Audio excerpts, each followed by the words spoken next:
Almost doesn't seem fair at times that Alabama gets to have a spring game and keep up with everyone else and get their team prepared for the fall. But of course, Nick Saban and his crew, his coaching staff, never satisfied, and they will complete their spring sessions this Saturday in the annual A-Day game. We got Stephen M. Smith of Touchdown Alabama on the line, as always, to help us break down Alabama football. Stephen, how you doing today? Doing well, Mark. There's a lot of energy here. There's a lot of energy here in the Tuscaloosa area.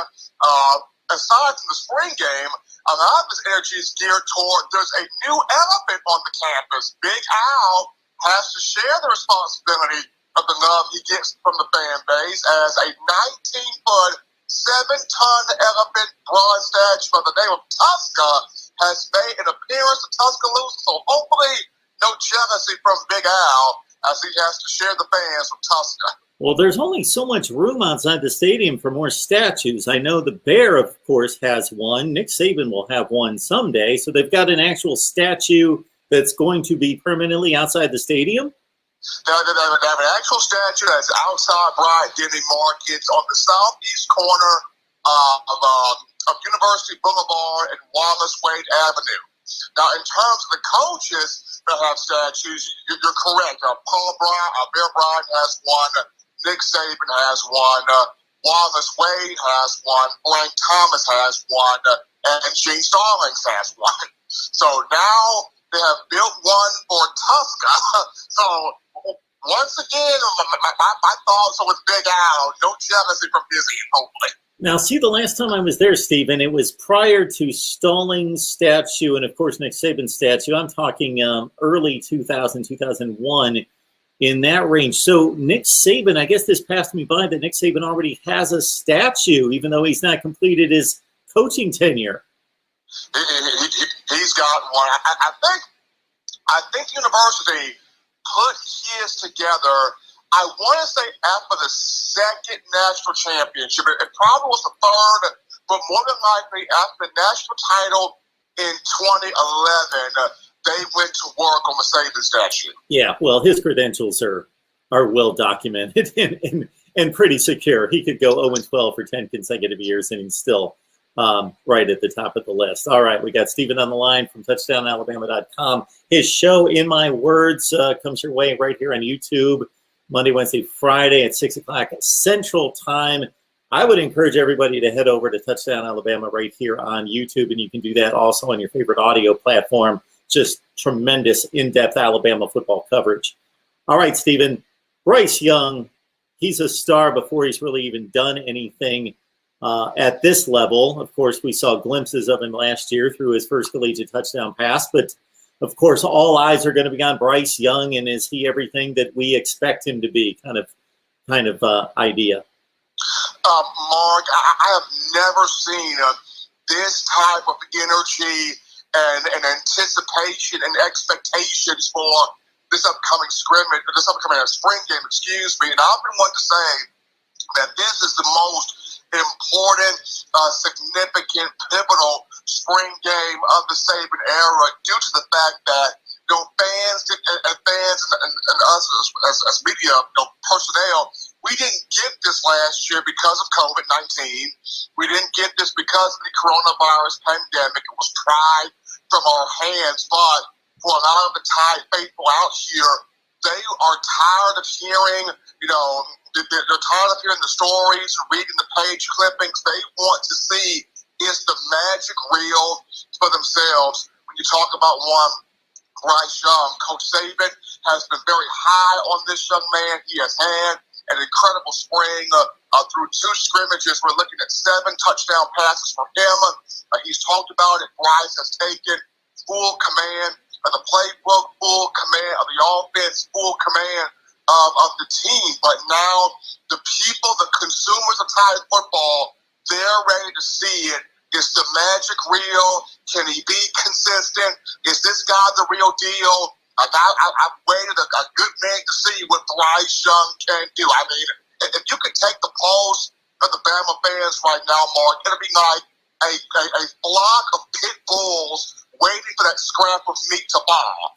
That's just how hungry this fan base is to flock and pile inside of Bryant-Denny this Saturday to get a glimpse of What is number 9?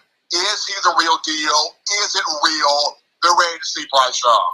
You can get your Alabama mask for free Alabama mask at voiceofcollegefootball.com. We've got 35 teams available, of course, including the national champions, voiceofcollegefootball.com. Even if you don't want a mask, check out our new site. It's about 2 months old, and we are certainly adding fresh content to it all the time. So please check it out, voiceofcollegefootball.com. Stephen M. Smith on the line, touchdownalabama.com. Can't think of a better guy to have on here to break down the spring game as we approach the A-Day game. The running back room, well documented in regards to the tandem that Alabama typically has in the backfield, and that's even expanded in recent years to 3 and 4 deep that will have a future in the NFL. You've got your eye on somebody in particular in that room that could make a splash because he's had a nice spring session. Absolutely, Mark. And that young man is Roydell Williams, the alumnus of Hueytown High School in the Birmingham area. And Roydell, he has a gear to him, a very special, talented gear to him. The guy had over 5,000 rushing yards in high school, 92 total scores, 84 of those on the ground, played a variety of positions, but more notably at running back. And this is somebody who's kind of fighting for recognition, Mark, in a crowded room. He's fighting the likes of Brian Robinson. He's fighting the likes of Jase McClellan. He's fighting the likes of Trey Sanders.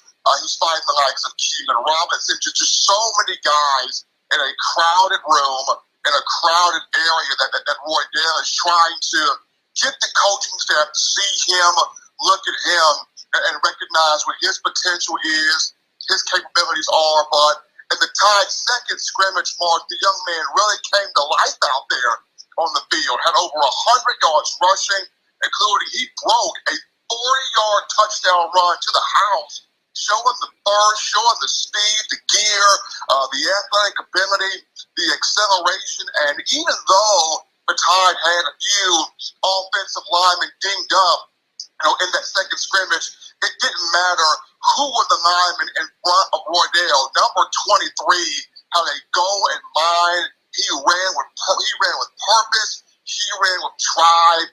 Really caught the attention of Coach Saban. And in this spring game, Mark, Roydell Williams will be a guy that I'm going to have my eye on because he looks to show that as good as Brian Robinson is, and he's a leader. As good as Jase McClellan is, as good as Trey Sanders is, and other guys on the roster, he wants people to have their eye on him as well. So, Roydell Williams, the sophomore, is a guy I'll be looking at. Stephen, before we move on to the defense, got a question for you just in regards to your analysis of spring football and the spring game in particular in terms of what you can take away from it. Because for me, the quarterback's not going to be thrown a lot from the defense from a schematic standpoint, but you can tell, obviously, the sheer arm talent, the timing, the accuracy, the velocity, all those things. You can match up a wide receiver and defensive back and see who's winning that battle because it's just like a game. They're on an island. They're by themselves. The line play is a bit difficult, and depending on the rules regarding the tackling, obviously the quarterback's elusiveness, it's difficult to gauge because it's a flag football game, it's a tap football game as far as the quarterbacks are concerned. So, what's legit out there for you in regards to, and what's not necessarily as easy to determine because it's not a full throttle game? I think number one, Mark, the legit thing for me is going to be the chemistry between the quarterbacks and the receivers first and foremost. Because if you look at this, not only did you lose Mac Jones at quarterback, but you've lost 4 aces at wide receiver. And Devontae Smith, Jerry Jeudy, Henry Ruggs III, and Jalen Waddle. So the connection between Bryce Young and these receivers, that's going to be a big deal. Like, what is the chemistry like between Bryce and Slade Bolden, Young and Xavier Williams, Young and Javon Baker, Young and even the tight end group when you discuss Jamel Billingsley and Cameron Latou. So that's a legit thing. Wondering how the connection is between Bryce and the receiver room when you get them on a platform where there's going to be 50,000 fans, watching those guys on the field. So that's number one. Number two will be in terms of the offensive line. A legit thing here is how well can this group kind of hold its own, so to speak?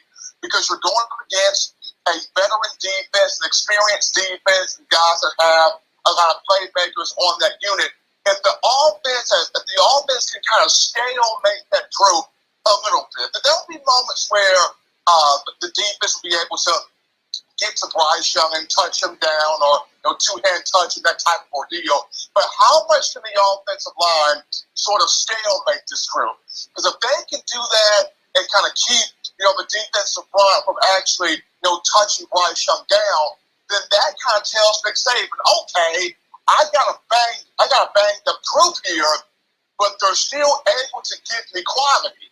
They're still able to give me production. So that would tell Coach Saban, okay, once I get the guys that are nicked up back healthy and back strong and good to go for the ball, I can have myself a pretty solid offensive line.